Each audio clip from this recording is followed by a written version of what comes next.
Let me bring that closer. That's the camera for my other stream.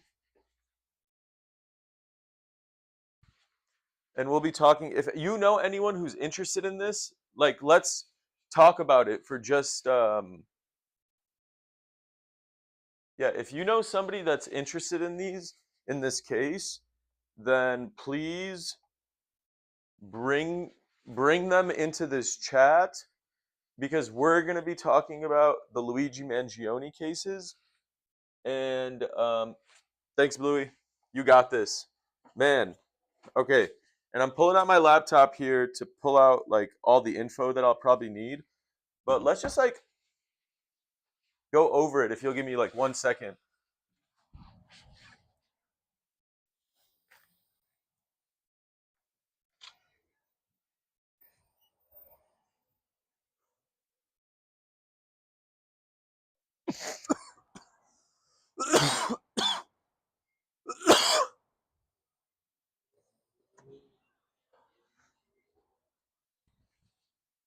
All right, let's see. We got 4 viewers right now.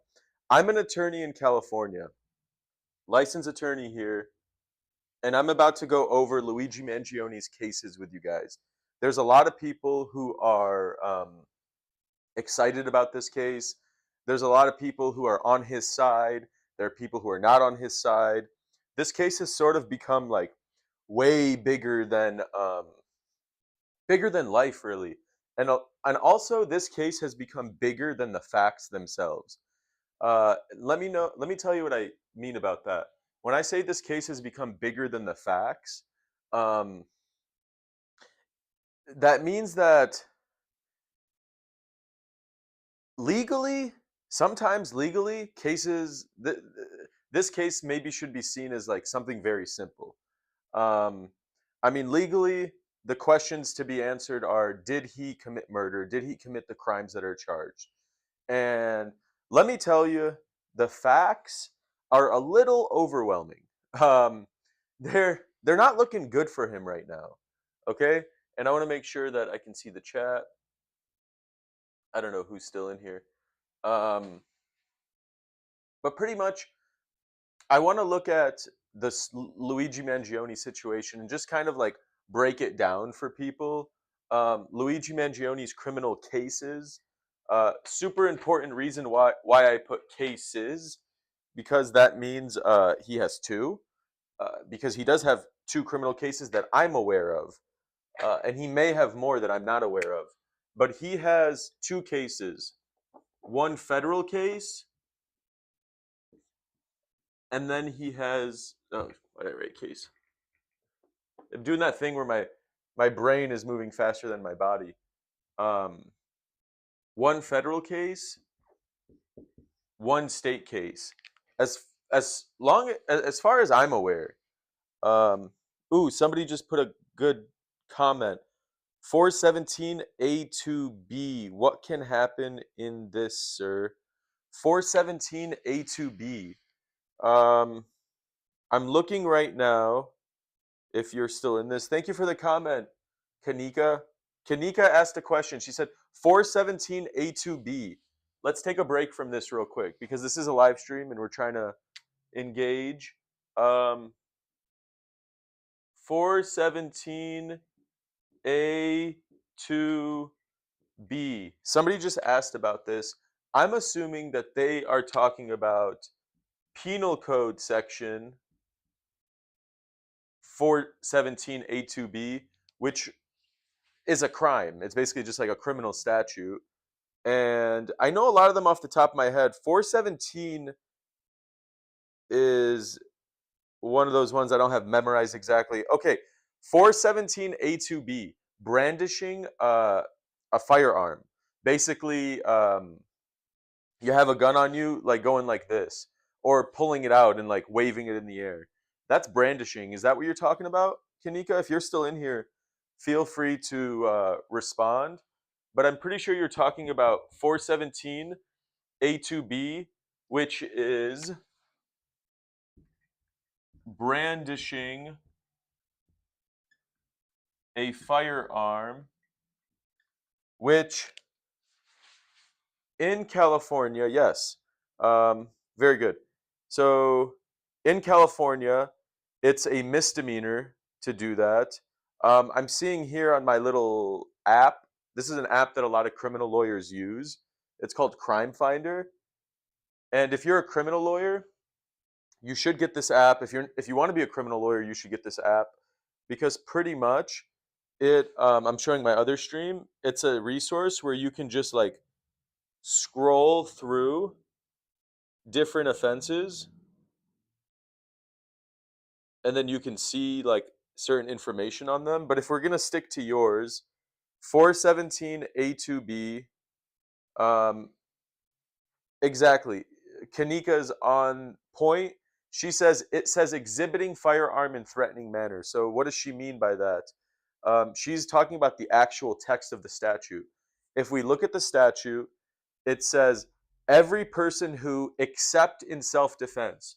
So um, self-defense allowed. But basically, it needs to be threatening according to the statute, and self-defense is allowed. That's what we know so far. Um,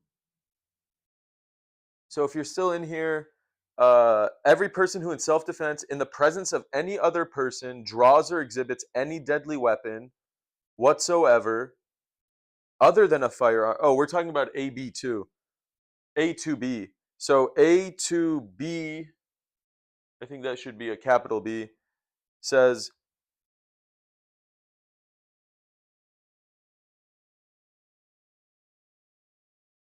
so it's basically drawing or exhibiting a loaded firearm in a rude, angry, or threatening manner.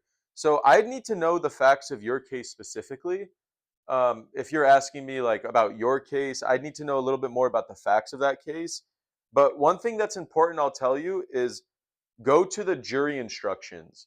It's more clarifying than the statute itself. So if anyone's curious about a penal code section or a criminal statute and you're confused, you have to find the jury instruction. And it's a little difficult to know what that even means, but pretty much look up jury instruction 417 A2B and it should come up. It's called, I'm looking at it right now, and you can get it quickly through the app, but pretty much, um, let me cut to the chase. This is the jury instruction for 417 A2B, okay? Let's get rid of Luigi Mangione for a second, because I have somebody live who asked me a real question, and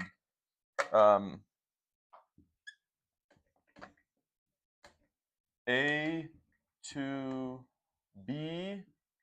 So the prosecutors, they need to prove a couple things.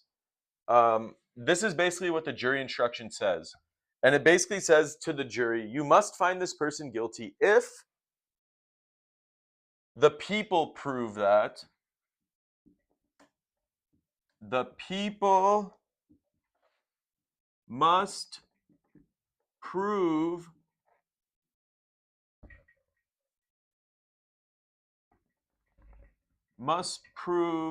that one,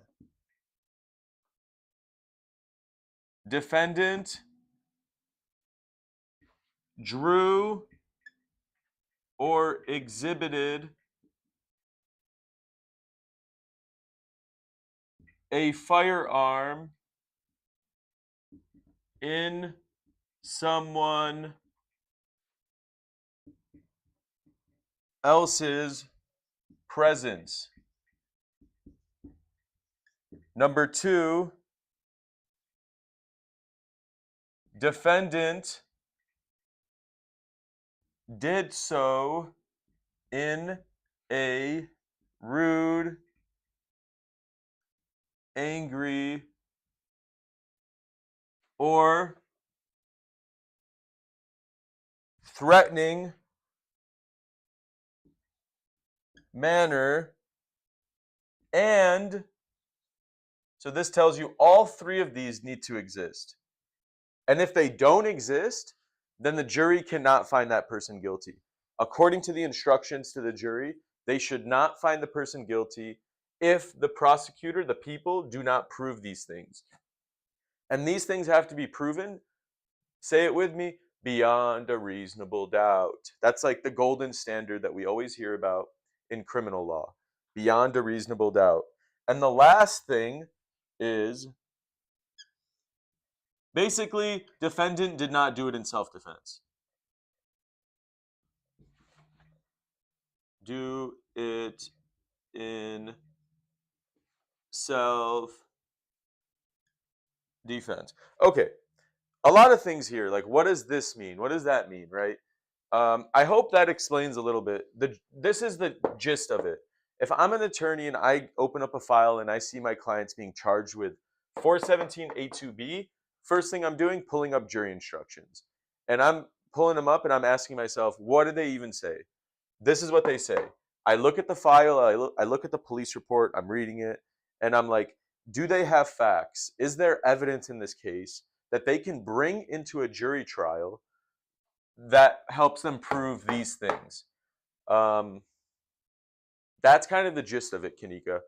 And, um, you know, without seeing the police report, without seeing the evidence, then it's hard to know, obviously. But each of these things are kind of like their own like niche points that you have to dive into, and there's like a lot of nuance in it. Like whether the defendant did not act in self-defense is not just like a vibes question, right? It's like it's sort of like a scientific. There's a scientific answer to it, meaning like, or what I mean is there's a technical answer to it, meaning you have to know what is legally allowed to qualify as self-defense. Um, and then if something, then once you know what is legally allowed to qualify as self-defense, then you need to analyze the facts of your case and determine two things. One, is there enough to suggest self-defense so that a judge allows a jury to choose self-defense? It needs to happen in two. The jury can't choose it if the judge does not instruct on self-defense. Basically, if the judge doesn't say self-defense is available. So that's the situation with that. 236. Oh, cool. Let's go, Kathia. Appreciate you. Happy you like it. 236. Are you talking about false imprisonment? 236, my understanding, is false imprisonment, which is yes. Bang. You see, I told you I memorized some of them, or a lot of them, not just that. But Kanika asked one more, sir. 236. 236 is, where's my eraser? Let's get rid of this because we're not talking about Luigi Mangione right now. We'll talk about him in a second. Anyone who's here, who's streaming for the Luigi Mangione content, it's pending. I was starting it and then somebody asked a question. So 236 is false imprisonment, which is pretty much that it's basically like you're holding somebody against their will. That's pretty much it. And it's like for any point in time, for the most part. The only difference one of the differences between false imprisonment and kidnapping, it's like almost the same exact thing. The only difference between false imprisonment and kidnapping is that in kidnapping, you move the person. Like you moved them from here to down there or something. Isn't that interesting? And false imprisonment, it's just like you didn't move them, but you confine them. You unlawfully confine them. And but we'll go through false imprisonment right now real quick because you're interested in that. PC, by the way, stands for Penal Code 236 is false imprisonment. So technically, if any of you are going through shit with like your boyfriend or your girlfriend, they want to leave, they're like, fuck this shit, I'm out of here, screw you. It can be, well, false imprisonment, Kanika asked, is false imprisonment a felony? It can be a felony. It can technically be a misdemeanor. there are a lot of crimes that can be one or the other, and it really just depends how the prosecutor charges it. And it's kind of like up to them. Most of the time, if a prosecutor's office is charging false imprisonment, they are charging it as a felony. So most of time felony, sometimes misdemeanor. And basically, felony is more serious than a misdemeanor. Um, but pretty much, the jury instructions for false imprisonment, I told you, it's kind of simple. It's one, defendant intentionally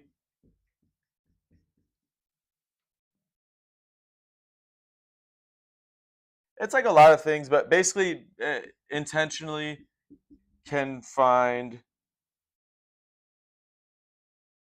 other person, and then two,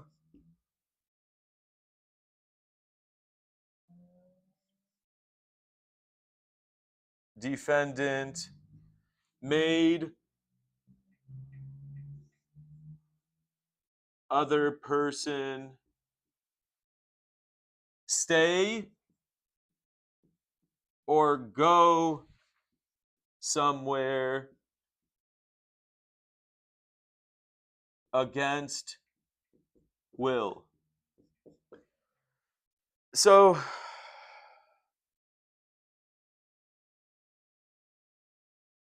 that's kind of what it is, and I'm actually seeing there is like a slightly more specificity than what I've even just described. Um, there may be the distinction between misdemeanor and felony. I think maybe a felony is it's most of the time a felony when it's a felony when this is committed with like violence, basically like by being menacing or by explicitly threatening violence. If you're doing this through violence, felony. And I think if you're doing this without violence, then that's what makes the distinction between a felony and a misdemeanor. I hope that was informative, Kanika. Sorry, I'm kind of like going the real long way about this. I'm trying to just like say everything that I can think of. But if that's helpful, that's the deal with false imprisonment. I was a prosecutor, I was a public defender. I handled false imprisonments, felonies, misdemeanors. Um, I handled false imprisonment charges when it was like the only charge. I handled it when it was part of like 10 charges against one person. So if you need help with one of these, actually, give me a call, Kanika. We can talk about everything a little bit more. Um, if anyone has a case, if you actually have a case, because you asked about two very specific penal code sections. You asked about 417 A2B, and then you asked about PC 236. So I don't know if that's something you're being charged with, somebody you know is being charged with, if you're just maybe you've always been interested in false imprisonment. There are people like that. And if that's the case, then good on you. If you're dealing with it, if it's something a little bit more personal, we can take this offline. If you go to my bio, my law firm info's there. I actually had a couple people yesterday who wanted some like actual like help with their personal situation. So I muted the stream. I talked to them on the phone. I gave them advice. It was free legal advice. I mean, there's always like I'll always give free advice. If it's something, I'll always give like some free advice, whatever I'm qualified to give. Um, and then if it's not gonna result in like me actually representing you, then that's fine. Um, that's not like so sometimes there's a concern. People don't want to talk to lawyers because it's like the idea is once they got you on the phone, they're gonna rope you into some sort of like contract where you got to pay them a lot. I mean, that'd be great. I'd love to enter a contract with any of you guys where I get paid a lot. But if that doesn't happen, that's cool too. And that's the whole point of this is just to kind of like help like I am now or give some information like I am now. Thanks for letting me be so dressed down and casual. It is Saturday, to be fair. Um, but if that's helpful, then sweet. Kanika, hope that helped you out.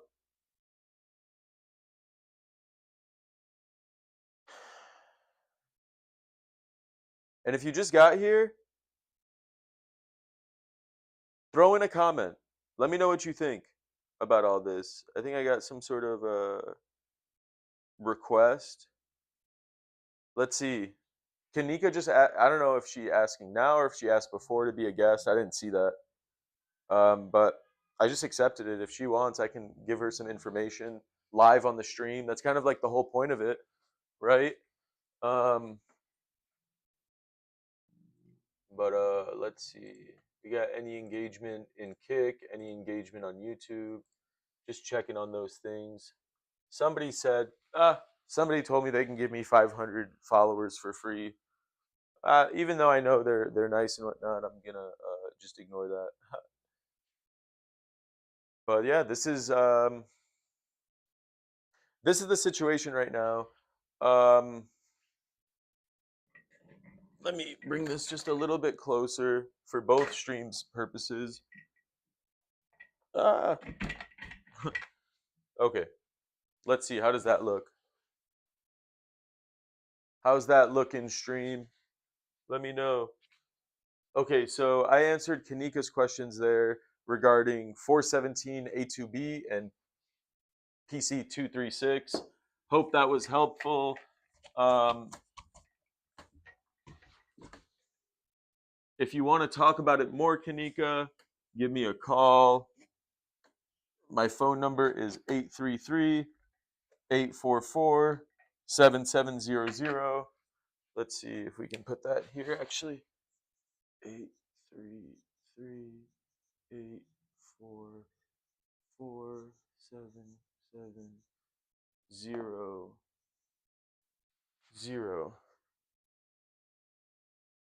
There we go. What's up, team? If anyone wants to talk, then we can talk.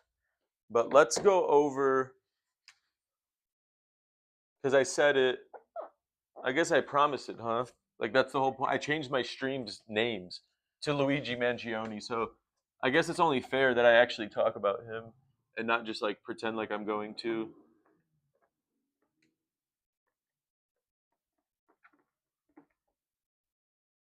Okay, we got the Luigi Mangione case, right?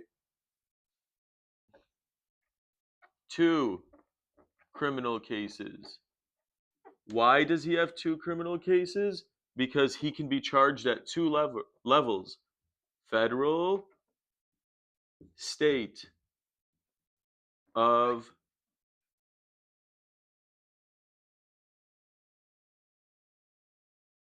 in case anyone forgot what country this all happened in. He has 2 criminal cases, one federal, one in the state of New York. So I'm pulling. One sec. I think one of my streams is making noise, which is not a good thing because um, I don't know. I thought I started. I thought I saw some noise coming from my. I thought I heard some noise coming from my computer over there. So we got that. Oh, yeah, that's my number. I just saw Kanika joined and said something again. Yeah, that's my number. You can call it and I'll go mute and we can talk for just like a couple minutes about what it is that you're going through. Maybe it's something that I can help you with. It sounds like you're asking about California law. So, and I'm a California licensed attorney. So, really up to you if you want to go about that. Um, we can. Sorry, Mangione fans. Real work is calling. And so, Kanika, if you want to call now, if you want to call in a little bit, whatever you want. But right now, we're analyzing the Luigi Mangione case. And I just want to make sure here, and I want to confirm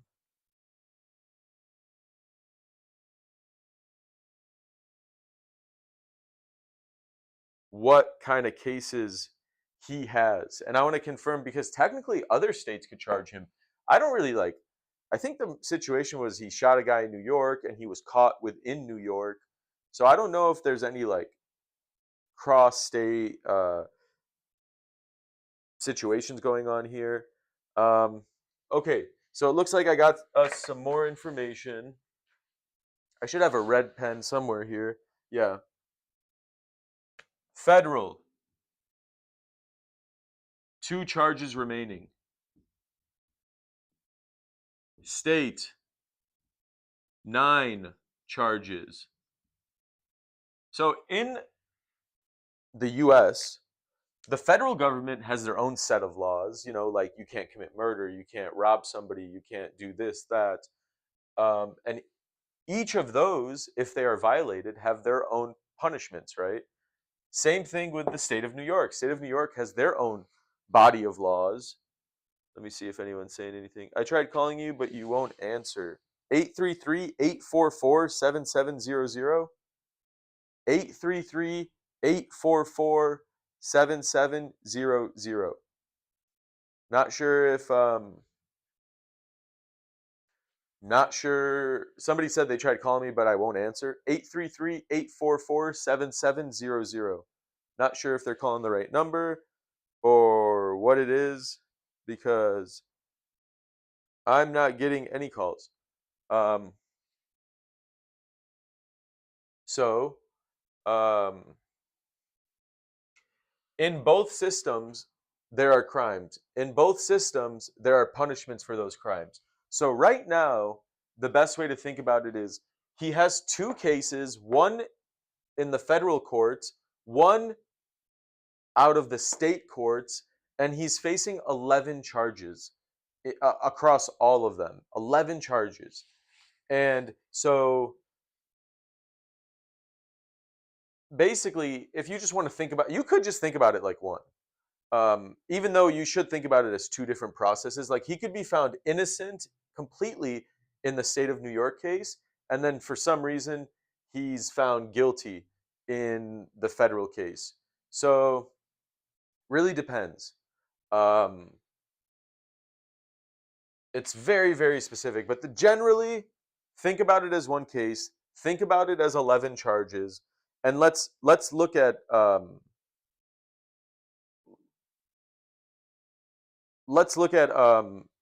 the actual charges. And just to note, it seems like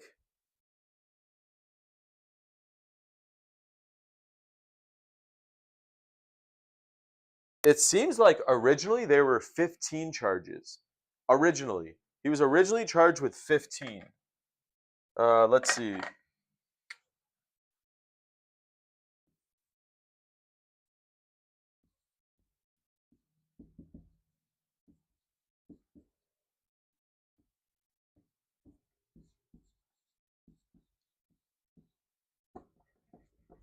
He was originally charged with 15 counts, 2 more federal and 2 more state charges, but those charges were dismissed.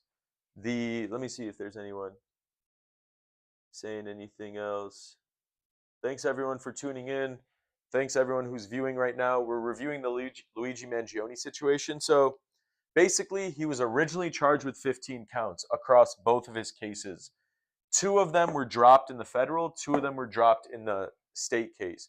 That doesn't mean that the case against him is weak. Sometimes immediately you think, "Oh my God, charges were dismissed, counts were dismissed. The case must be weaker than they thought. Maybe they don't have evidence." Really, that just probably means that tried to they tried to allege certain violations that just like if you look at the instructions, he just technically didn't commit. Um, but that still could mean that they have him locked on the other 9 or on 5 of these of the 5 of the 9 that are still remaining. Like, and a lot of the times it doesn't matter because I mean he killed a guy. So one of these ones and one of these ones is probably just a murder charge or something equivalent to a murder charge. That if you're found guilty of that one alone, like the one here that's the most serious or the one here that's the most serious, it's the same thing if you would have gotten charged and convicted of like 100 different counts. In that, like you're still probably going to get life, or you're still probably going to get like a billion years type of thing. So this is what he's facing right now: 2 charges, 9 charges here, and in the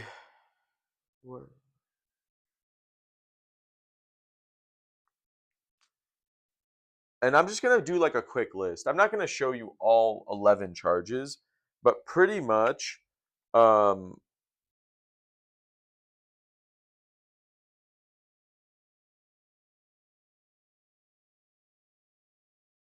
basically federally, it's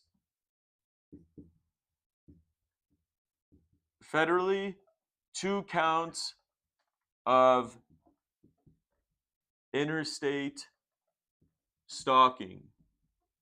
So pretty much they're just saying that he like you really need to look at the statute itself. You really need to look at like what the law defines as stalking, because stalking is actually one of those legal terms. It's a little counterintuitive once you hear like um it's not just like, I keep hiding behind the bushes and looking.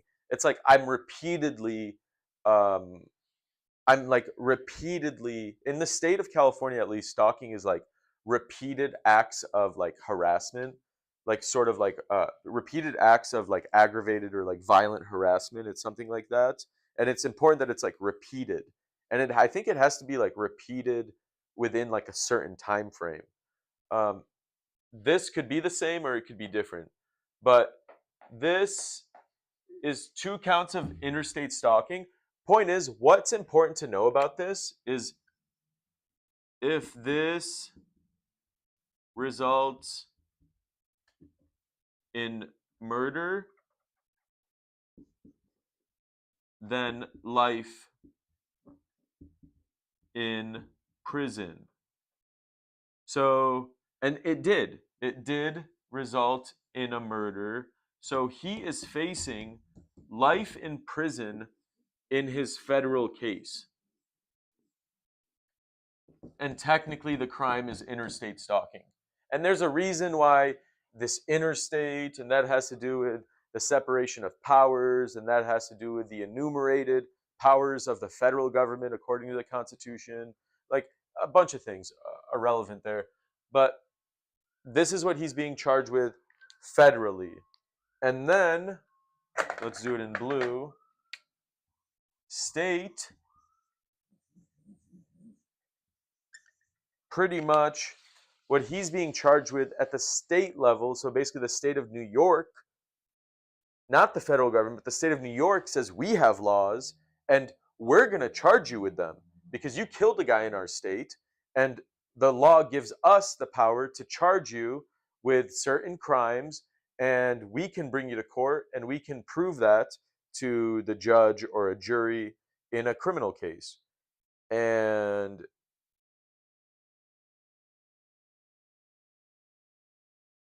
I'm looking right now for the state counts. And the state counts were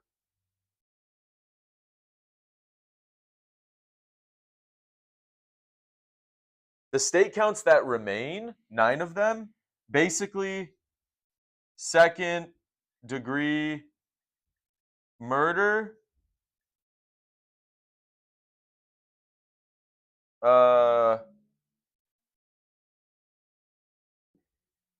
criminal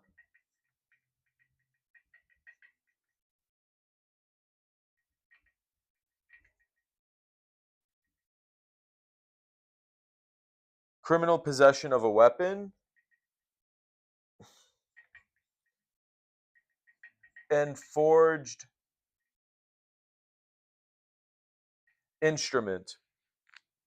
So it looks like at the state level, there were originally 11 charges, but now there are 9 charges, one second degree murder charge, 1 forged instrument charge, and I guess like 7 different types of criminal possession of weapon. And that's one of those that you can really like for some reason they've written like a lot of different, like it's like if you're in possession of a illegal weapon, then there's like a version of this crime. If you're in possession of a legal weapon, but you yourself are like a felon, so you're not allowed to carry that legal weapon, then you there's another one for this. Um, there could, one of them could be like if you're in possession of a 3D printed one, that could be like its own created crime. That could be a third one. And it's like one of the things as a prosecutor is like it's sort of like a strategy game, which is that like what are all the things that I can technically like stack on top of this person to create like a situation where they're being charged with 9 things or 11 things or 15 things or 20 things. Like one example is uh like uh child porn, child sexually, what is it, CSAM, child, what does CSAM stand for? um CSAM. Oh, for some reason I'm missing. It's actually not called child porn. It's called CSAM. That's like the technical term for it because like it's not porn. The children are not making porn, obviously. Oh, CSAM is a much better word to capture like what's actually going on. It's child sexually abusive material. And but point is, it's like a similar thing with like CSAM when like if you're caught with like a whole hard drive full of pictures of underage children and you're not supposed to have those, and let's say that hard drive has like 98 photos, you're going to be charged probably 98 counts of possessing CSAM. um, and that's because like prosecution is sort of that strategy game where you stack up as many charges as possible, and that really just that has a practical and it has a psychological effect on the defendant as they're trying to defend themselves in this case.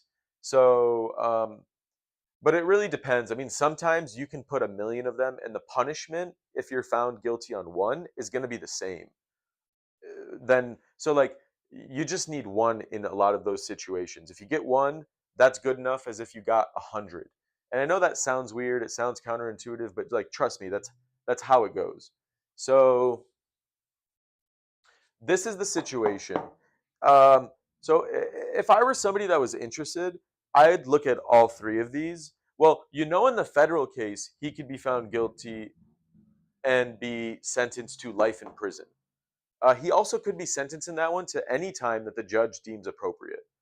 Um, so kind of up to judge, could get life in prison.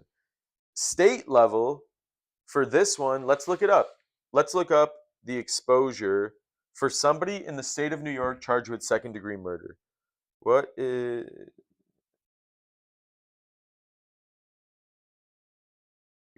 and I'm also going to look up what the jury instructions are for second degree murder. Because if you're charged with second degree murder, um, usually, and it really depends. You have to look at each state's laws because each state gets to determine what they call first degree murder, what they call second degree murder. Um, and usually, I think according to the common law, as they teach you in law school, first degree murder is murder that is premeditated, willful, and deliberate. Pretty much, it's like something that was planned out on some level. It could be planned out for 10 seconds, but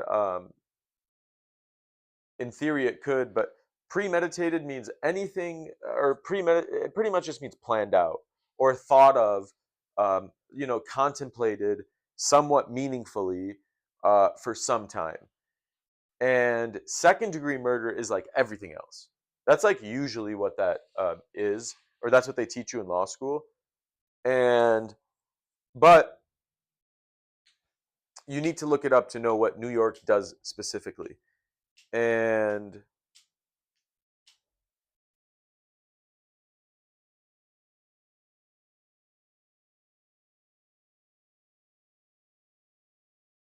I mean, this seems like basic jury instructions. I don't know how. Hmm. Just says right here, the people must prove that beyond a reasonable doubt, of course, defendant caused the death of the victim. So basically, they just have to show that for this charge, second-degree murder, Luigi Mangione caused the death of that CEO. And it says here, the defendant acted with intent to cause the death of that person. So they just have to show that he had an intent. So Luigi Mangione caused the death of that CEO, and he acted with the intent to cause the death of the CEO. Intent, according to the New York courts, means conscious, objective, or purpose. So basically, Luigi Mangione must have acted with the conscious, objective, or purpose of causing the death. So if Luigi Mangione, for example, um, went and shot him in the leg, he wanted to shoot him in the leg just to send a message, and maybe clearly from shooting somebody in the leg, um, everyone would agree that means you're not trying to kill them. And maybe he also wrote in his diary like an hour before. Excuse me. Imagine he wrote in his diary too in an hour before, I'm really going to show this guy what pain feels like. So from those set of facts, he probably from all the evidence, did not mean to cause him death. That was not his conscious objective. So in that situation, and then let's say the guy did die. Let's say Luigi Mangione like misfired and shot him in the thigh, and then he bled out. In that situation, even though the guy died, he probably would not. They probably could not even get him for second-degree murder, because it seems like from what I'm reading, a central element of New York's second-degree murder um, statute is that the person had intent to cause the person's death. Their conscious purpose, their objective in going up to that person and shooting them was to cause them death. So, in that hypothetical that I created, they wouldn't be able to get him. But now let's look at the real situation. The real situation about Luigi, of what actually happened. He walked up to someone, and of course, this is assuming they can prove that it was him, that he walked up to him, that he had a gun in his hand, that he aimed it at that person and pulled the trigger. That needs to be proven too. But let's say that is proven, because there's video of it, by the way. It's like the worst evidence for him. There's video of the actual crime happening. If there wasn't video of him going up to him and shooting him, and all they had was like context clues of him like being close to where it happened, this would be a harder case. It would be a much more defensible case.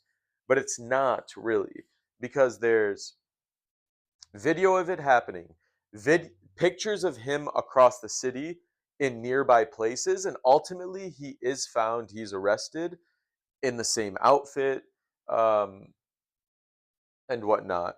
They do find the gun, and they do find it in a backpack, but because of legal technicalities, they can't use that in the trial. I saw a couple weeks ago a judge um, suppressed that evidence. Basically, the judge said that when the police found him and looked through his backpack and found the gun, they didn't go through the proper procedures, and therefore they violated the Fourth Amendment.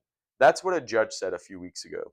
And because they violated the Fourth Amendment, um, this evidence, the backpack found in the gun, cannot be used because the police didn't do it the right way. That's the gist of it. Okay, they can't be used for the trial. That doesn't mean that his case gets dismissed. It just means they can't use that evidence in the trial. In some cases, after evidence like that is suppressed, in some cases that evidence was the main evidence, was all the evidence.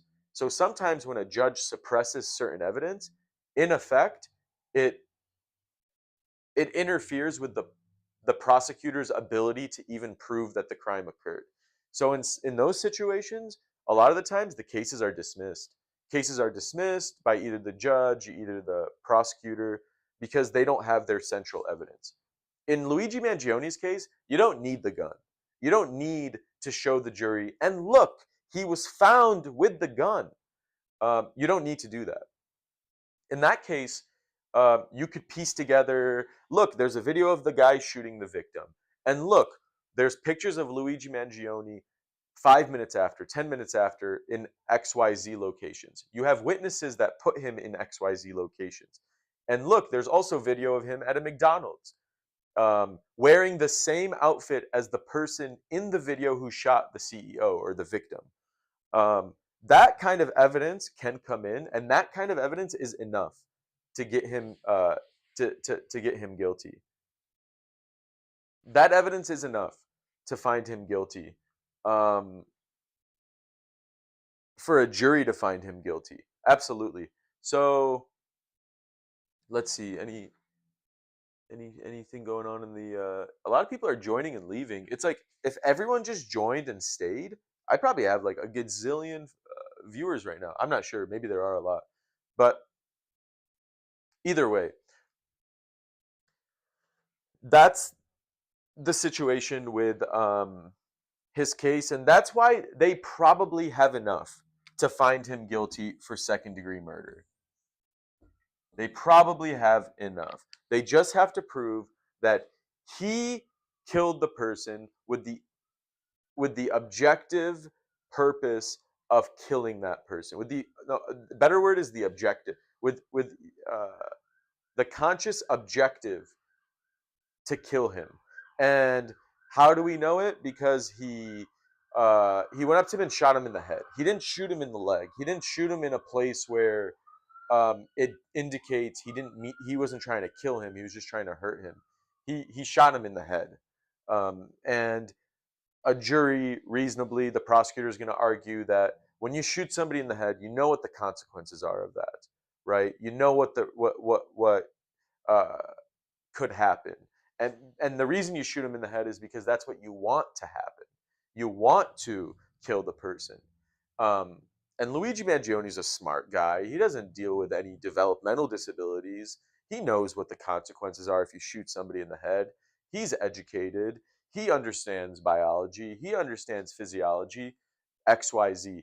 These are the arguments the prosecutor would have to prove that. Oh, excuse me. To prove that he committed second-degree murder.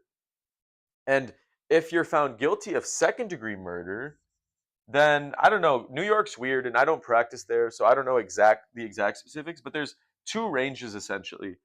Pretty much, it's 15 to life. 15 to life, and I circled life because a judge could easily give him life. When the punishment pretty much says 15 to life, you need to look if there are any other relevant laws, because there may be other laws that clarify this even more.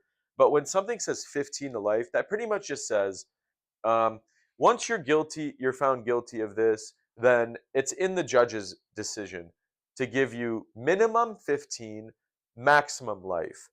And it could be anything in between that, really up to the judge.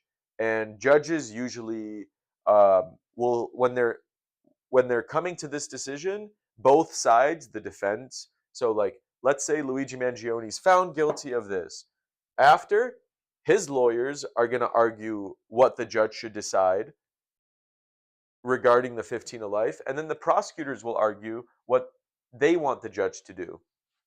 And both sides, you can imagine, they're going to argue, Your Honor, as low as possible, and then the prosecutor is going to say, Your Honor, the most we want him to go to prison for life.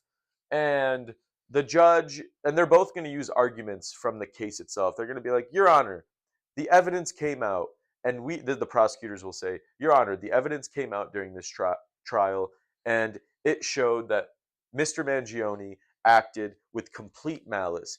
He acted in complete disregard for our society, for the life and the family of the CEO.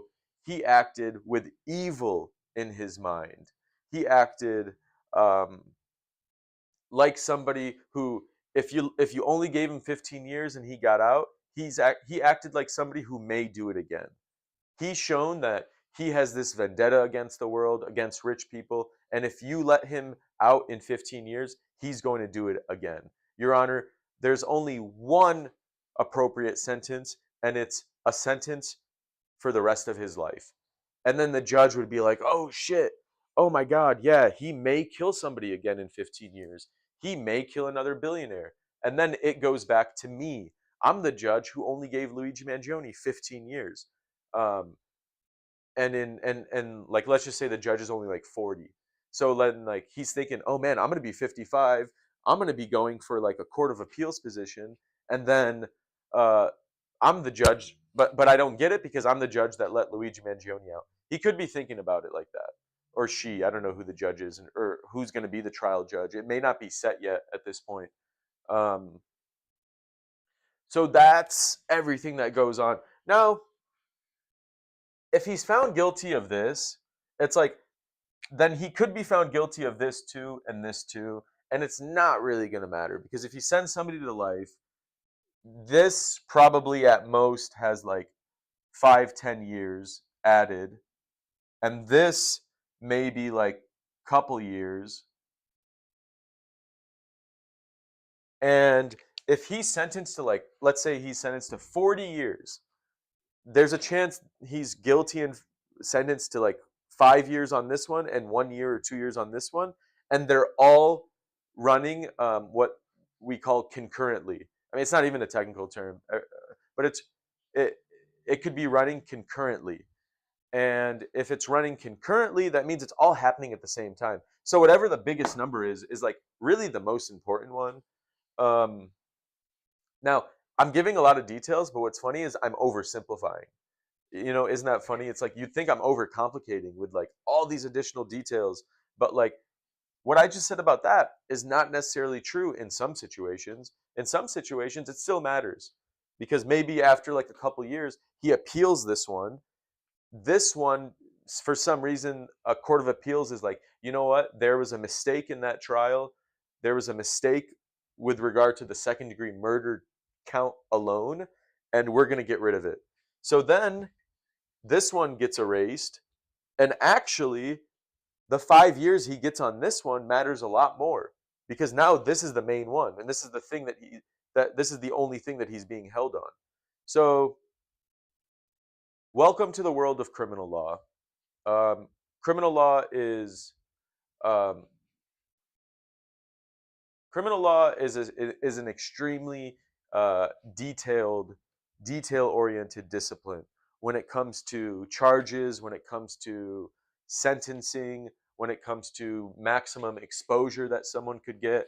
And when we say exposure, we mean like um, the punishment that they are exposed to because of these charges, because of those charges. It's like, what is the most that they could get? And it depends what the charges are, and it depends what their status is. Like Luigi Mangione, I think this is his first crime ever. But if this was his, like, if he's a career felon, then his exposure could be higher because of his status alone. If he's for some, in a lot of states, probably in most states, if not all, um, your punishments can go up depending on like if this is your third felony, if this is your fourth felony.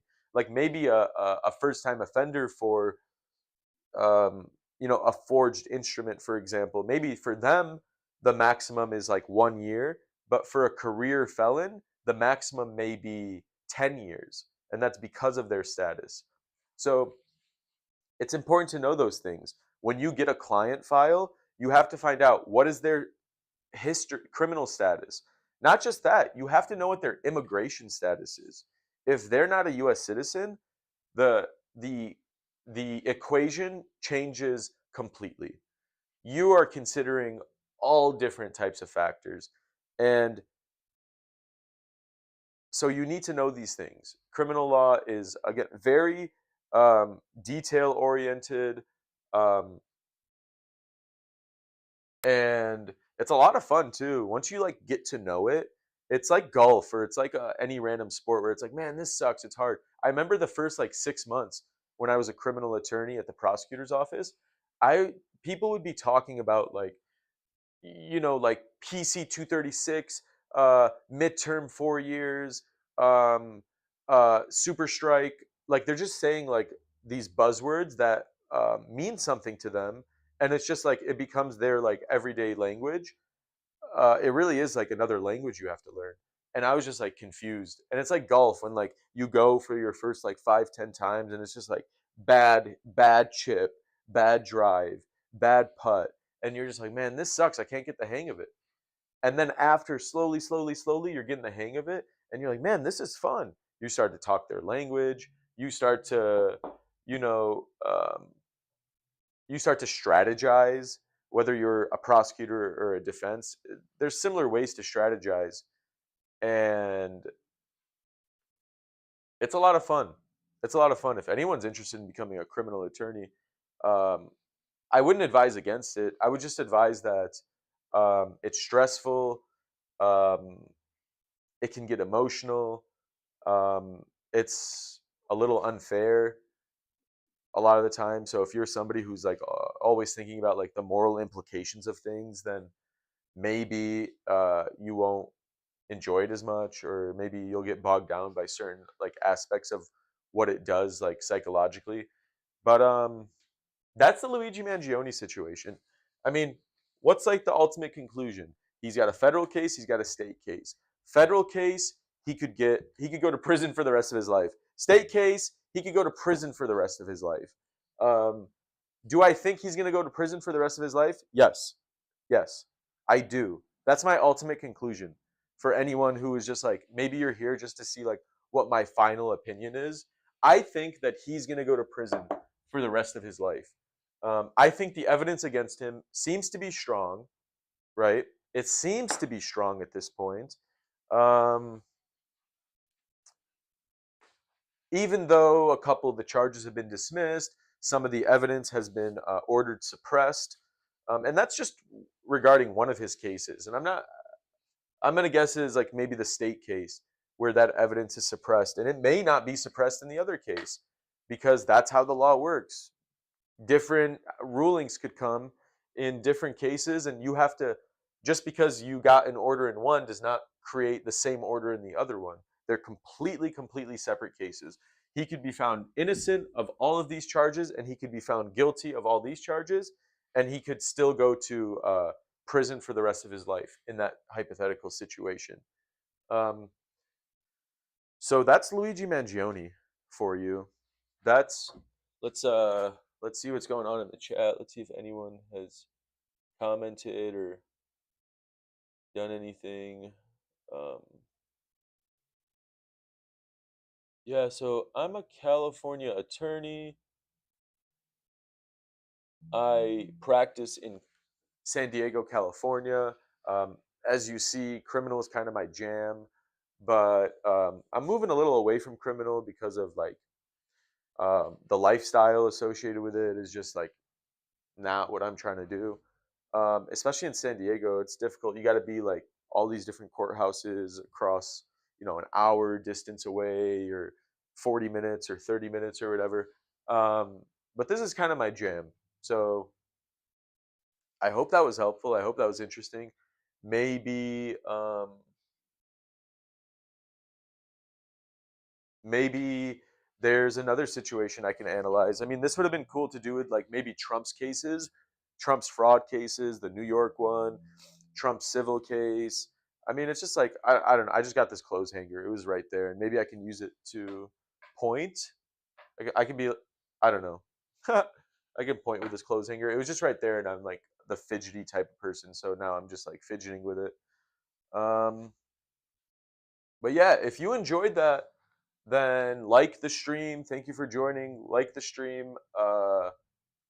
If you want to talk about something else, just put it in the chat, and I'll try to catch the comment. And somebody asked me earlier about a couple criminal code sections, false imprisonment and brandishing a weapon. So, and somebody said they tried calling, but I did not get a call from anyone. So I'm not really sure. I hope there's going to be people who like tune in, and they're going to see like life in prison and just be like, no, no. It's interesting. Luigi Mangione has gotten like a crazy following, and I keep making the joke that his following is all is just all women with armpit hair, which is like so funny. You like he has court, and then you see like a line of people waiting, and it just really all happens to be women with armpit hair. I'm not really saying there's anything wrong with women with armpit hair. I have armpit hair. I'm not a woman, but I have armpit hair, and women grow armpit hair. So, and I definitely think it's like a social construct. Oh, I lost my mic. Nobody told me. I lost the tip of my mic. Yeah, but um, I definitely think it's definitely like a construct, just kind of like a social construct for us for women to shave their armpit hair. I'm not listen, Mr. Progressive over here, right? But like, let's just be real. They can have armpit hair, but let's just admit that all of his fans are women with armpit hair. I think it's like that's a fair sort of conclusion to come to. It's their right to have armpit hair, right? But good, more armpit hair for them. But they have it. And then let me tell you, some of those women are not women. And that's true too. That is true, right? That is the truth, and we can exist in that truth, and everything can be like kosher. It's chill. His fans are his fans. I think it's great that they're interested in the law and they're seeing more court proceedings. Um, but they have armpit hair, and they're not all women, right? Right? Like, just pull up any video and you'll see it. And they're holding signs up too. They're holding signs that say like, "We love murder." Um, what else? Release all the murderers. Um, I think it's so cool. He has just like so much engagement around his platform. They should let him podcast in the prison. If he podcasted in the prison, it's like him and Diddy. Him and Diddy are like at their own like picnic table, and you got like their girlfriends behind, but like their girlfriends, they're like prison girlfriends, and I think you know what I mean. Like those people have armpit hair too, you know?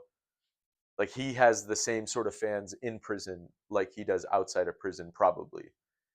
And he can talk about it like how he loves killing people, and maybe Diddy can talk about how he loves baby oil, and they can talk about all these things, right? And they can do that in their podcast, and his podcast would be very popular because of those women fans of his that have armpit hair, and the other ones that are not women but look like the ones with women that have armpit hair.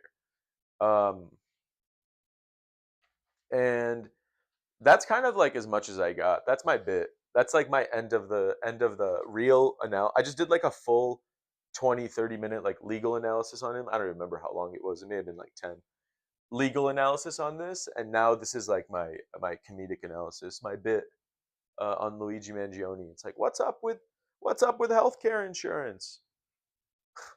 What what's up with these premiums? Right? Just makes you want to murder someone.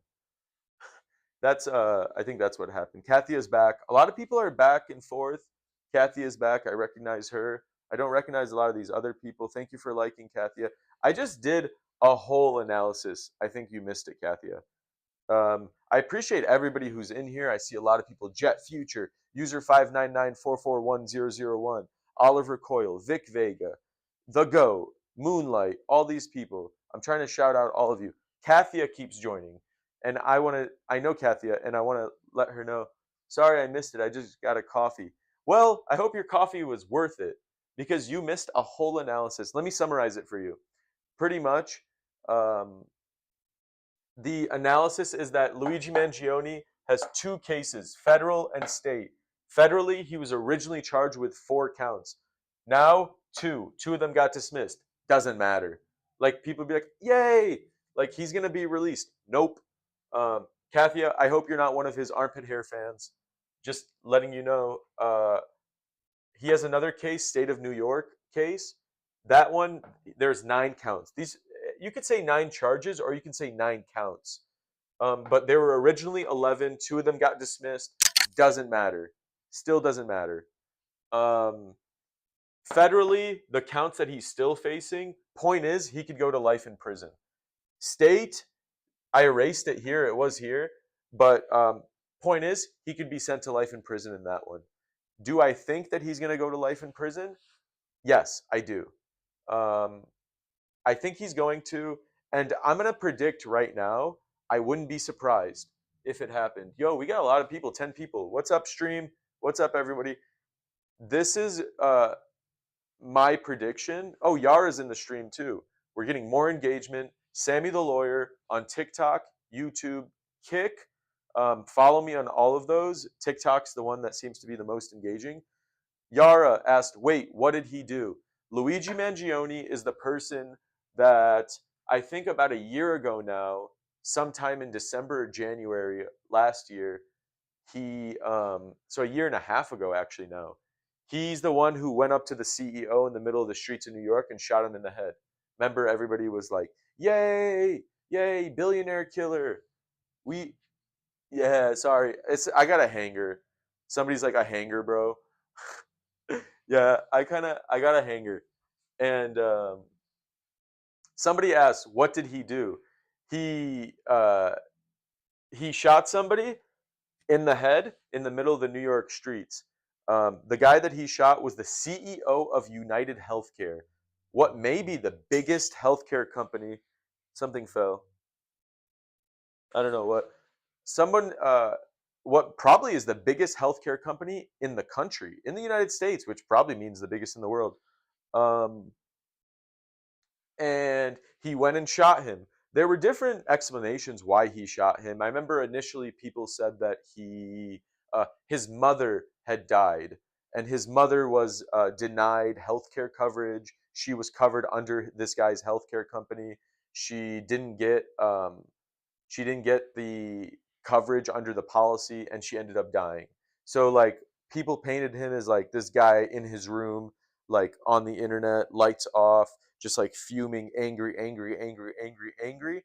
And they say that he's justified because like what else is somebody supposed to do when their mom gets when their mom dies because uh a healthcare policy which she's supposed to be covered by doesn't cover her.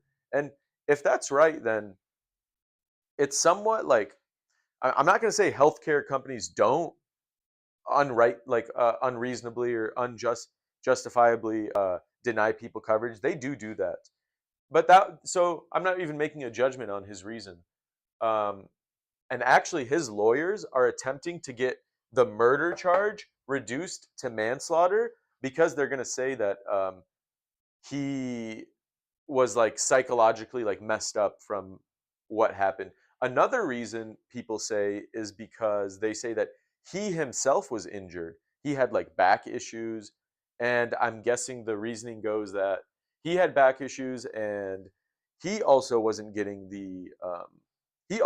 getting like the proper sort of treatment for that. Like somehow United Healthcare was fucking him on that too. And so his mother, him, these are two reasons that I've heard. But I guess same conclusion. Let's go kill the guy. Um, and I saw a funny video too. Or not a funny video, but I saw a video. Yeah, it did jump. This thing jumped to like 86 viewers and then like back down to like 15. But either way, I saw an explanation too recently. And it said somebody said something like, some of the data suggests that the real problem with inflated healthcare costs is actually because of the healthcare providers themselves, the hospitals, doctors' offices, other healthcare providers, treatment facilities. And those companies are pretty much just using the healthcare system as like a blank check. They're inflating their billing, they're manipulating their billing, and they know that there's an insurance company that's going to pay whatever in order to cover these bills.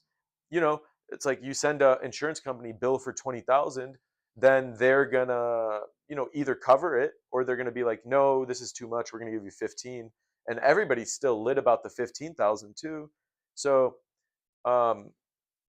somebody suggests that Luigi Mangione maybe had like uh, he had like appropriate anger about the healthcare system, but he channeled that anger onto the wrong person. And I guess that person's argument is that the CEO of United Healthcare is not the reason that healthcare costs are so high. It's not the reason that Luigi Mangione's family could not get the coverage that they felt entitled to. It's because of these healthcare facilities and whatnot. And maybe that's true. I don't know. Um, not. It's not that I don't know. I think there's definitely truth to that. Um, and then somebody, and then that same person said, "So, does that justify killing a person? Like, are we not ultimately just like?" And I think a lot of the same people who are supporting him probably also have that same appropriate opinion about healthcare in general, but they're channeling it incorrectly. They're channeling it into this energy that has justified killing a person who literally was just like walking on the street.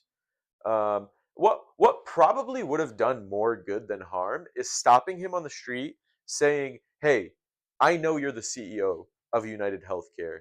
You are one of the most powerful people in the healthcare industry. And can I please talk to you right now and tell you why I think your healthcare your healthcare company is going about healthcare in the wrong way. Let me tell you why it's hurting people. It's hurting your own insured." And let's say that guy was like in the mood and he's like, "Yeah, okay, let's talk." If they would have had a conversation, don't you think that that would have had like way bigger of an impact, right? It probably would have had a way bigger of an impact in the long term on the healthcare industry. Then who knows? Maybe that guy goes home that night and says, I had a really interesting conversation with a young guy. And then the next day he's in his board meeting and he's like still thinking about that conversation with that young guy. And just for whatever reason, it's just festering in his head. It could have happened that way. And that would have been more effective. But instead, what did we get? We got one guy trying to be a hero. Um, he took matters into his own hands, and now you have a bunch of people who are supporting him. And that support seems superficial anyway. I mean, I don't know. I'm not seeing like change in the healthcare industry. If anything, this whole thing has become a show about, and it will be once he gets sentenced to life in prison. This whole thing is just going to be an example of why you don't do what he did, because ultimately it didn't have much of an impact. Um, and this whole incident maybe is just going to create an even bigger deterrence. Like, if you shoot a healthcare CEO, you will get caught. That seems to me what the message that was received from all this. If you shoot somebody, you will be caught. The surveillance is so advanced, especially in New York, and we will catch you. And I'm guessing that's going to deter people from doing these kinds of things. I don't know. Maybe not. Maybe I'm wrong. My bigger prediction, I was starting to like touch on it earlier, and then I stopped. My bigger prediction is that he's going to take a deal. I think Luigi Mangione is going to take a deal with the prosecutors that are charging him right now. I think he's going to take a deal for something less than life in prison, because I think if this goes to trial, he's going to be sentenced to life in prison. I think he's going to take a deal for like 30 years, 40 years, something to where one day it'll guarantee he gets out. He's going to go to prison for 30, 40 years. He's going to get out one day, and maybe that deal will take care of both cases. I guess in theory that could happen, where the prosecutor's offices in both offices agree on sort of like a global deal that takes care of everything and agrees to one punishment and dismisses everything else. Um, that's going to be my prediction. Yeah, it says here, AI is good. An attorney analyzes the Luigi Mangione case and predicts a life sentence. I'm predicting a life sentence, but I'm going to predict a deal that gets him away with a definite sentence, uh, a definite sentence where he will be in prison for X amount of time and he will get out. Um, and I could go all into how, like, technically he could still spend the rest of his life depending on what happens in prison, but that's a conversation for another day. Okay. Um, that was the situation though. With Luigi Mangione, that's my TikTok live for the last couple hours. Hopefully you guys enjoyed that. I think what I'm going to do is go back to some work that I need to do around my office. I'm going to keep the Kick stream live. I'm going to keep the TikTok live, or not the TikTok. I'm going to keep the Kick and I'm going to keep the YouTube live going. If you want to go check that out, that's Sammy the Lawyer on both of those platforms. Sammy the Lawyer, one word. Your favorite lawyer's favorite lawyer. And if you look me up on that, you'll see me. I'm going to set the camera up like in a way where it sees my desk. And then I'm going to turn the TikTok off because I think that's been very engaging, but it kind of requires too much engagement from me, and I don't think I can keep it going, especially because I actually need to do stuff around here. It's like if I'm on TikTok live, then I kind of gotta be on TikTok live. You know what I mean? Like I can't like half-ass it. Those other streams, they just stay on in case anyone has like some legal questions for me. And let's look at them. While I was doing that, I wasn't really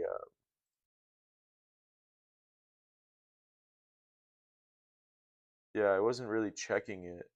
Uh, was there anyone that joined on my other ones?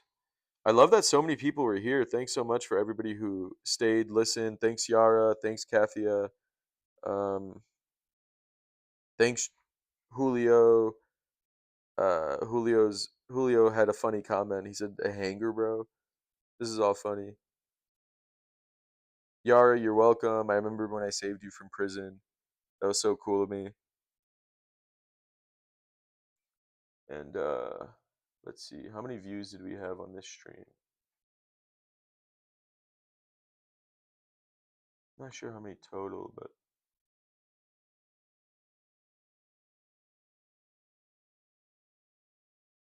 let's see. Okay. Okay.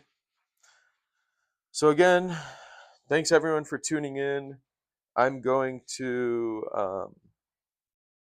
again, I'm predicting that if this does go to trial and if he is found guilty. Well, one, I'm predicting if it does go to trial, he will be found guilty. Second, if he is found guilty and a judge sentences him according to the conviction, he will go to prison for the rest of his life. But my real prediction is that I don't think any of that's going to happen. And I think that he is going to take a deal. And I think he's going to take a deal for some definite amount of time. I think probably 30 years is my guess. He will go to prison for 30 years according to a deal that I am now predicting. If I'm right, then all of you heard it here first. I think it's being recorded on my other streams. So I for sure did not make it up in the future when I'm watching 6 months. I'm about to tell people, let's look up when the trial is set for. Because that's also going to tell us too, when is trial set? Now that doesn't mean whatever we see doesn't mean that that's when it's for sure going to happen. Trial dates get moved all the time. But it says as of today, his New York State murder trial is scheduled to begin on September 8th, 2026. It was originally set for actually a couple of weeks ago, but was postponed to September. His next court appearance is next month, in 2 months in August. And it looks like his federal case has been pushed to 2027. And I'll probably say depending on what happens with his state case, the federal one may not even go. They may end up dismissing if he's found guilty, um, if he ends up being found guilty in the state one, and if he gets sentenced to like life in prison, then the federal case may just get dropped because, like, really, why waste the resources? It depends. It really depends what the actual situation is. Those lawyers involved in those cases know best. I'm not saying they're not. They're not. It's not possible for them to make mistakes. Probably, but they know best. They know what they're doing. Um, but it looks like trial at the earliest for either of these cases. The earliest is going to be the state one, and that's in. Did I say September? Yeah, that's September 8th. I think before then he takes a deal. So it's June, July, August, September. It's actually in 3 months. It's not that far ahead, far into the future. I think he takes a deal. I think Luigi Mangione takes a deal in the next like couple months. It could be as early as August because that's his next court date. His lawyers can actually probably like advance that court date so it can happen sooner. Maybe if he's ready to take a deal or if they want to talk about anything else with the judge, that could happen. And that's sort of the deal right now. That's the deal with Luigi Mangione. Thanks for tuning in. Again, really appreciate everybody who is in this stream. I'm going to end the TikTok stream. I'm going to stay live on Kick and YouTube. Um, I'm Sammy the Lawyer on those streams as well. Sorry, I can't figure out the camera. Like the camera's weird because it's an iPad. Um, but yeah, this is the situation. If you want to see me live still, go on Sammy the Lawyer Kick YouTube, engage with that, follow on that, subscribe on that, comment. Um, at this point, this is all so fresh that you could be the top follower or top viewer on any of those platforms if you want to engage with me there.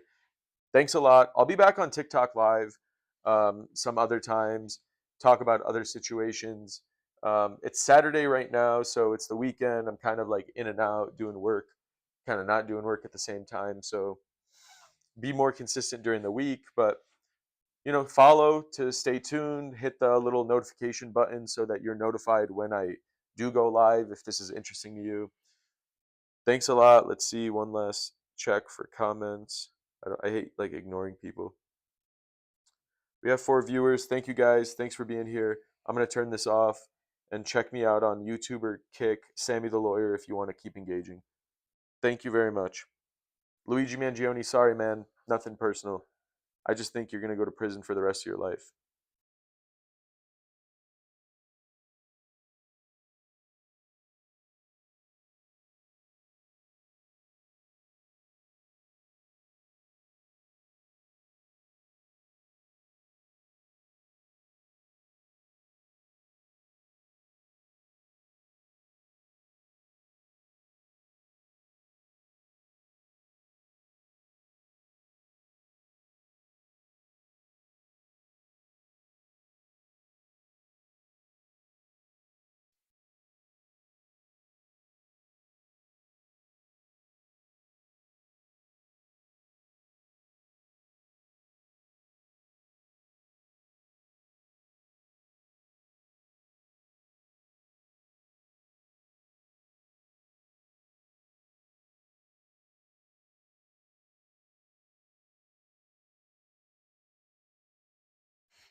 I see Jews as the chosen nation.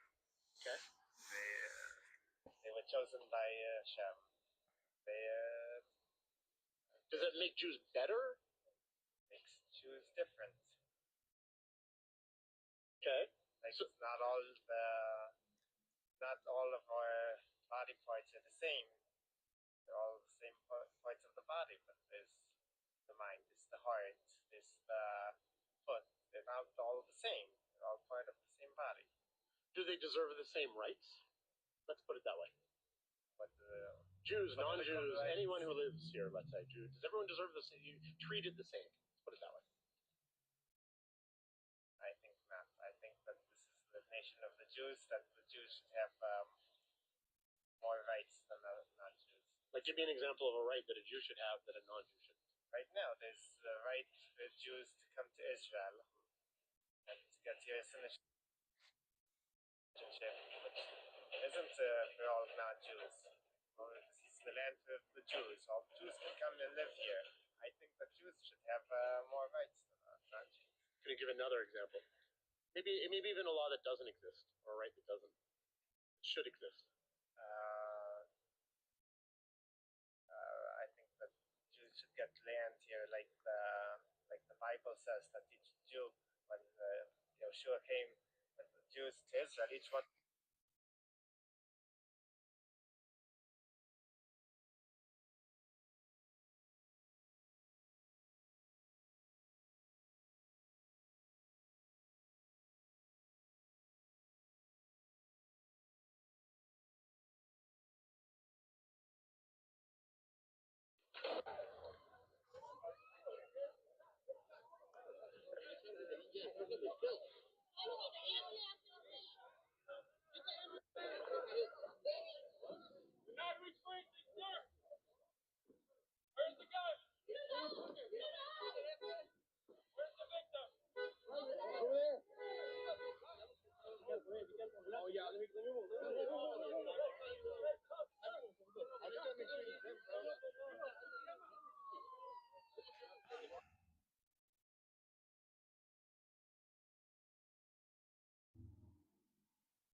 Let's see, did anyone hop on to the kick from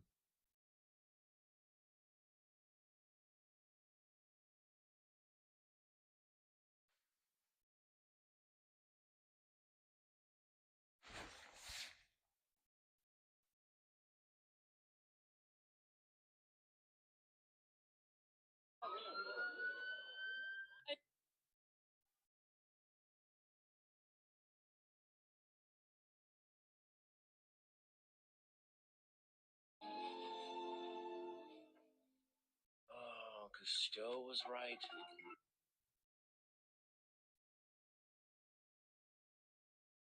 Out its own plot of land.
Hello, Sami.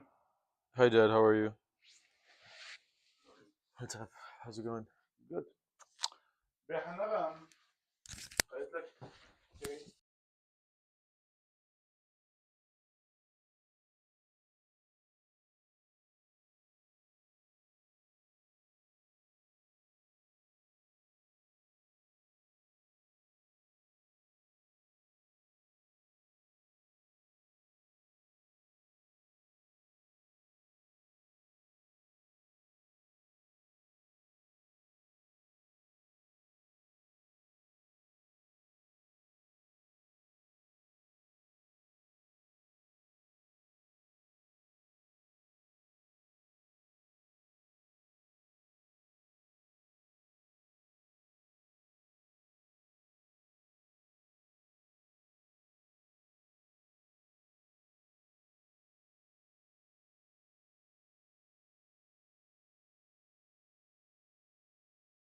What's up, stream? We're back.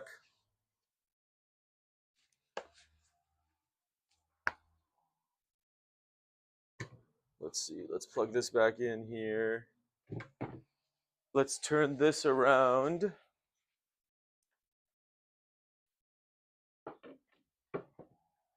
And while all that was happening, actually, the Germany soccer, Germany Cote d'Ivoire game started. Because you guys know on this stream, we are big soccer fans. Let's see how that looks.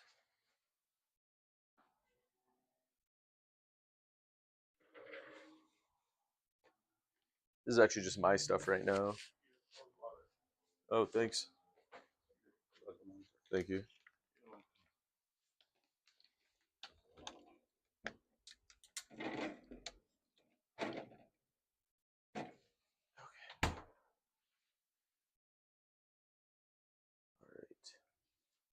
That's my landlord.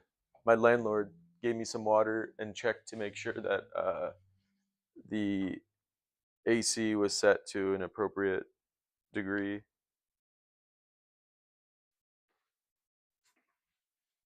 Okay. We're back here.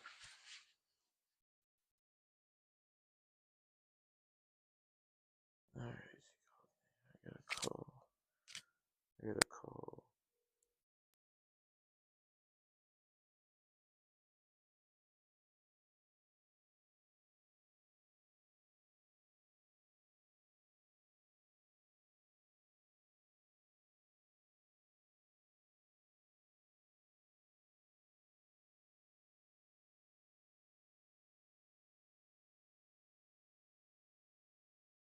right, all right. Um,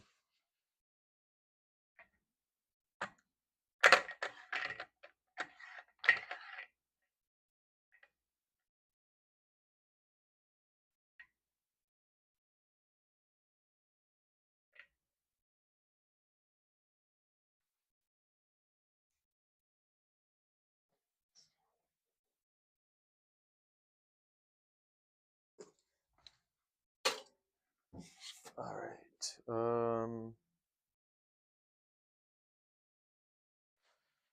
Let me think. Let me think. There will be another person here. So now I'm going back to like, man, TikTok Live. That's why TikTok Live is like, it's not tiring, but it's like it requires so much engagement. It really does. It requires so much engagement that like you can't just like half-ass it. You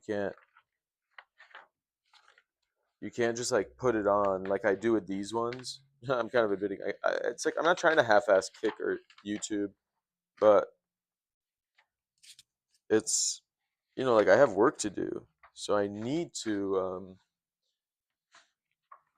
sometimes just like not really be engaging because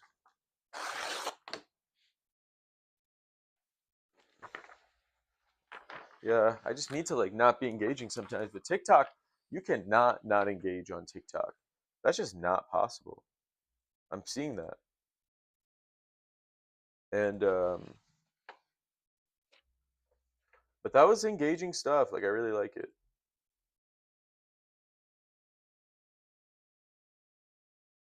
I liked being on for that long. I liked talking about Luigi Mangione and that situation, and I should probably post this stuff on YouTube. That's probably the next thing too, is like actually posting this stuff. Like as in content and whatnot, but um just like with what time, right? I'm trying to build a law firm and I'm trying to post some content. It's just a little bit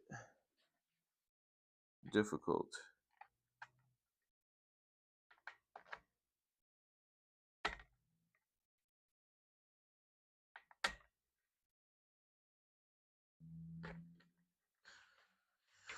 Okay, there we go. Just trying to figure out where to put some personal documents because this drawer is sort of becoming like an important one. I have my Sudoku here. That's why it's so important. I have some really personal, some random items here. Um, what is this? This is, I'm so funny. I kept like old calendars in case I need like an alibi, in case somebody tries to like say that I sexually assaulted them. It'll be like my alibi. Put that down there. Put that down there. Put that right there. Maybe this stuff.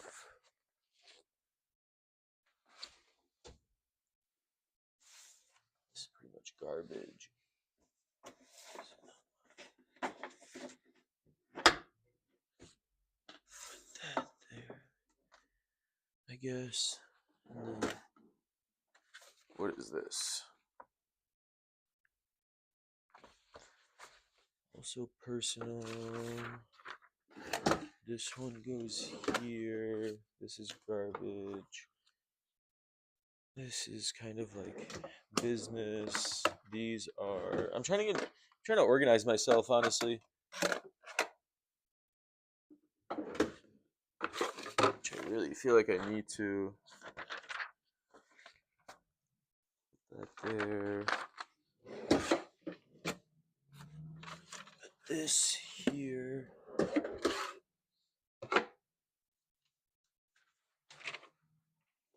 I think this is garbage, even though I don't want to throw it out. I'm going to throw this out because I just don't want to hold on to. I'm not going to throw it out.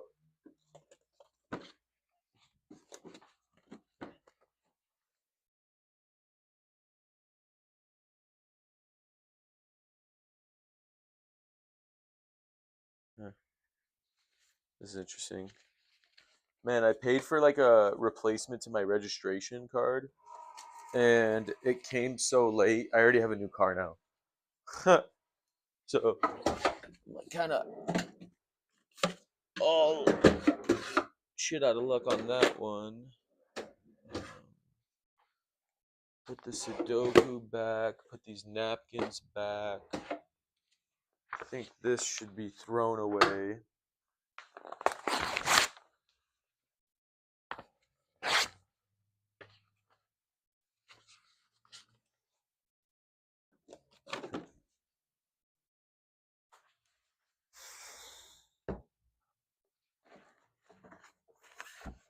This right there.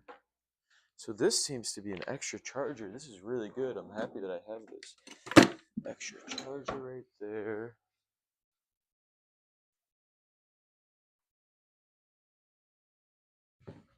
iPad right here. Those things right there. What is this?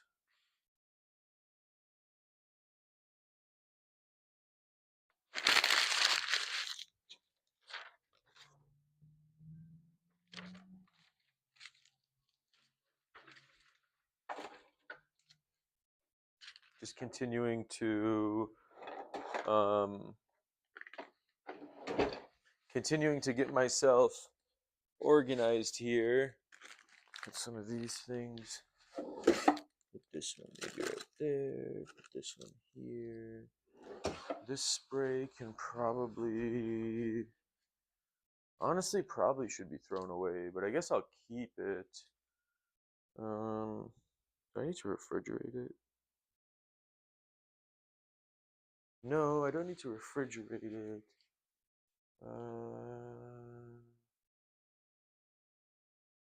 So I guess I can put this like away right there. Clean that up a bit.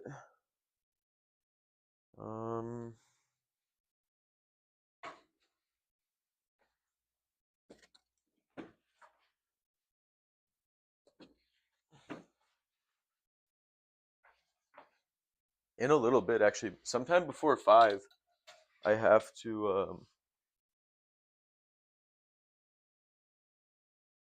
Yeah, actually, I just got a text 5 minutes ago.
Mm. I'm gonna step outside for a second stream. Appreciate y'all. Appreciate everyone's engagement.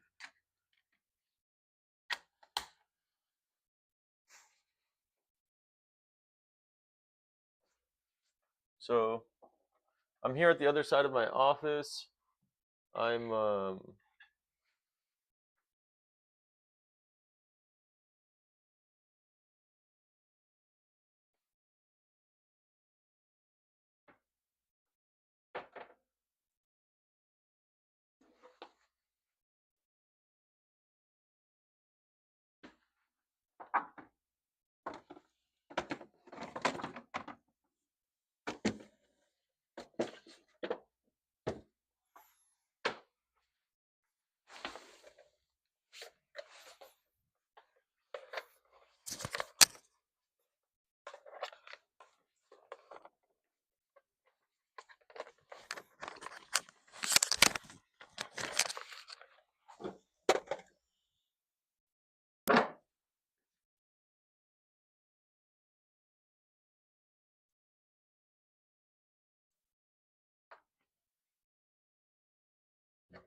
Hmm.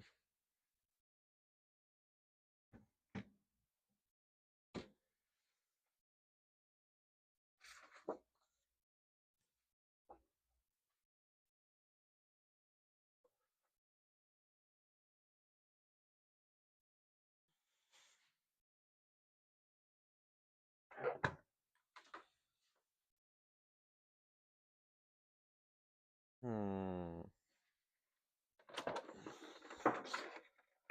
I have an extra printer right here that I don't really use, that I don't need. And I have this other desk. So I have like similar to what you guys see, I have this other desk on the other side of the room. And that desk, the idea was for anyone who may come work for me. And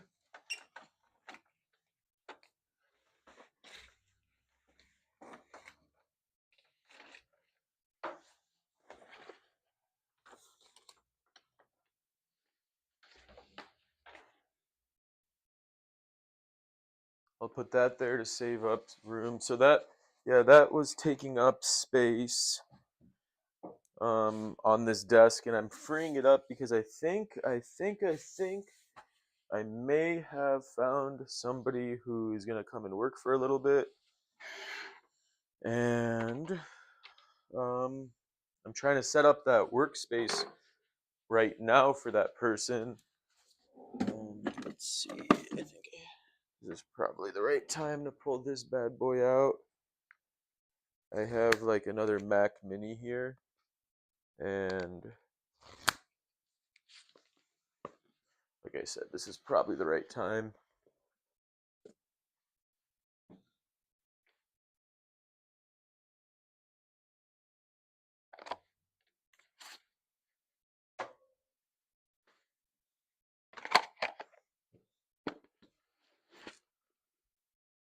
Where is that other box? I'm kind of hoarding the boxes right now on top of this thing. So what do I need? I need eventually need to set this up first of all.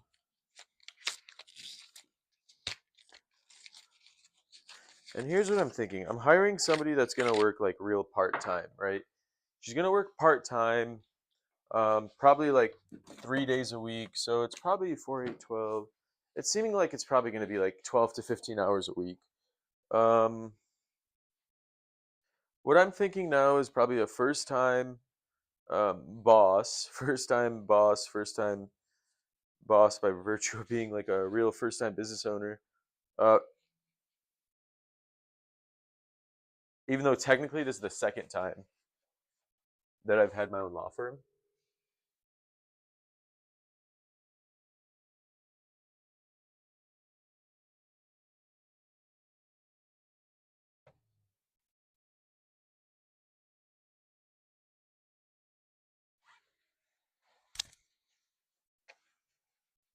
I think what I'm gonna do is I'm gonna split the schedule like 3 days a week, Monday, Wednesday, Friday, and I kind of like having that day in between because during that day I can figure out what the hell I'm gonna have this person do. And it's not because I'm forcing it. I actually really need the help, but I don't know. I guess I'm still working on this sort of being like super, super structured. And it needs to be. I'm the type of person that acknowledges like I can't really like half ass it. But at the same time, I don't have it fully, fully planned out. So that day will give me some time to think about it before each shift.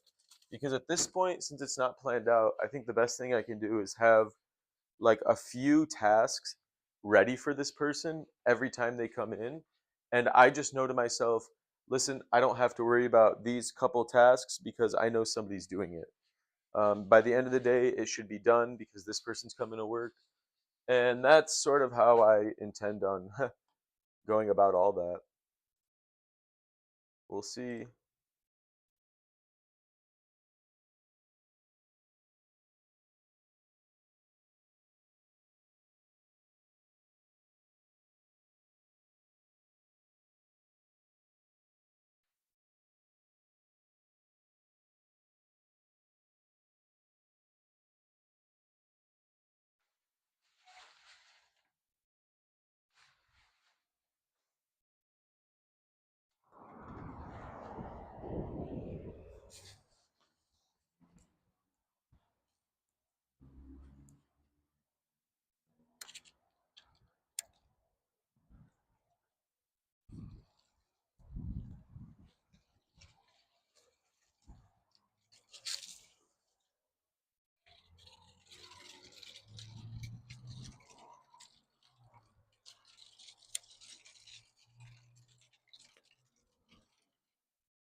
I'm outside right now, taking a quick break.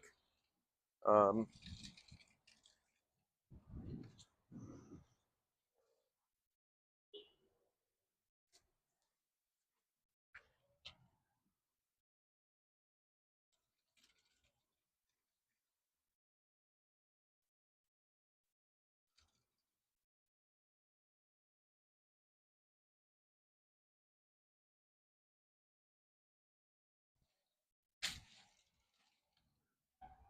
it's hot as hell out here. Man, I'm wearing long pants and they are black, but I'm wearing like a t-shirt. I get pretty warm easily.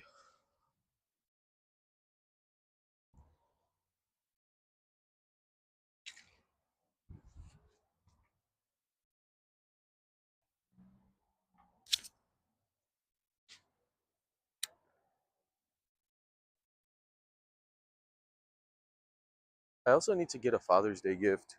Father's Day is tomorrow for any of you who may have forgotten.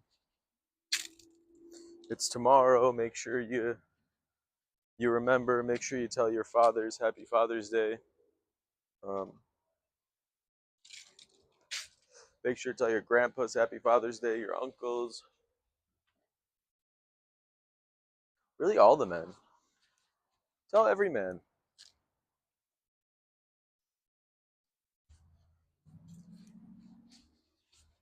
There's a joke. So my office is outside, or is part of my dad's medical office. I've explained that before. For some of you who don't know, that's the situation with my office right now. I have a nice, solo practitioner office, one room office. Um, I've sort of expanded it a little bit with my design. Like I have another desk there. I could support another employee there. Um,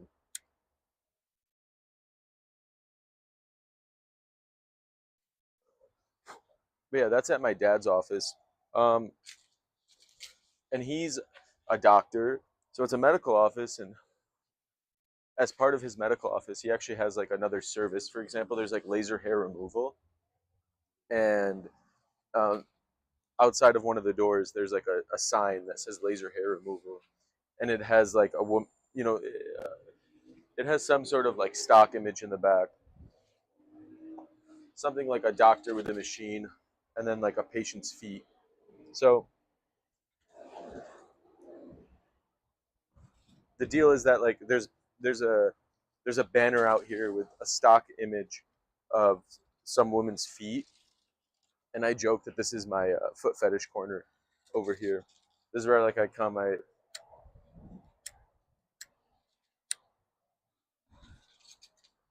I'll hang out, I'll have a cigar. That's what I'm doing right now. I'm having a cigar, and in the foot fetish corner. I mean, don't get me wrong, they're nice feet on this banner. They look nice. They look smooth. Fair skin. No no cracked heels or any other parts of the feet are cracked. So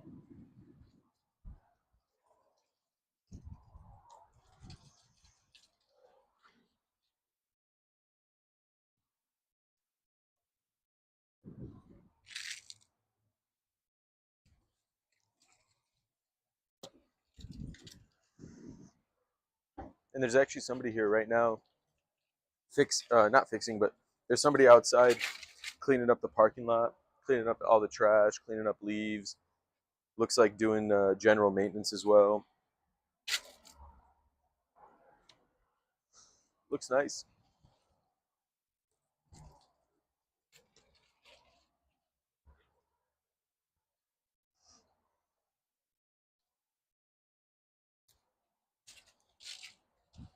Hey there.